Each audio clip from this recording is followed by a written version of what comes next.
Me tarvitaan lisää työtä. Ja työn lisäämiseen meillä on 3 keinoa. Syntyvyyttä lisää, työperäistä maahanmuuttoa lisää tai työllisyysastetta lisää. Syntyvyys vaikuttaa vasta 18 vuoden ja 9 kuukauden jälkeen, joten meillä on oikeasti 2 keinoa.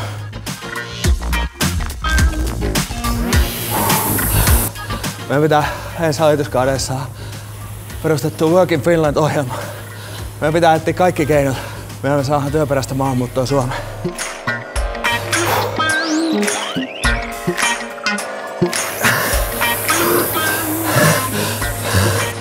Pitää muistaa, että työelämän kehittymisessä me ei saa pysähtyä, vaan meidän pitää mennä määrätietoisesti eteenpäin.